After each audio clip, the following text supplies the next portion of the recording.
পণ্ডিত দীনদয়াল উপাধ্যায়ের ১০৮তম জন্মজয়ন্তী উদযাপন ও শ্রদ্ধাঞ্জলি অনুষ্ঠান অনুষ্ঠিত হয় উদয়পুর চন্দ্রপুর উচ্চতর মাধ্যমিক বিদ্যালয় তথ্য সংস্কৃতি দপ্তরের উদ্যোগে এদিনের এই অনুষ্ঠান অনুষ্ঠিত হয়।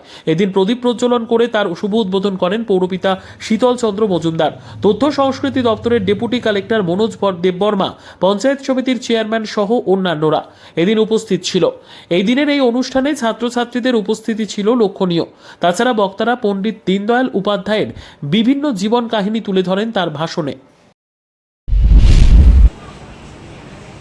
আজকের যে উত্তরপ্রদেশ, সেই উত্তরপ্রদেশের মথুরায় ওনার জন্ম। আজকের দিনে 1916 সালে ওনার জন্ম। ওনার পিতা ছিলেন ভগবত প্রসাদ উপাধ্যায়। উনি একজন অ্যাস্ট্রোলজার ছিলেন। উনি হাত দেখতেন এবং খুব অল্প সময়ে, মাত্র যখন ওনার 8 বছর বয়স ছিল, তখনই কিন্তু তার পিতৃ এবং মাতৃ বিয়োগ হয়। বাবা যায়, 8 বছর বয়সে যদি কোনো সন্তান তার পিতা মাতাকে হারায়, তার অবস্থা কি হয়।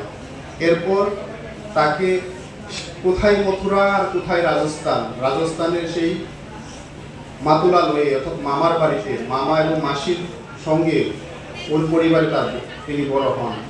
এবং একেবারেই ওনার নামটা যেমন আমরা বলি যে দীনদয়াল শব্দটা যেন জানি না, এই কাকতালীয় ভাবে হলেও এই নামটা ওনার নাম নয়।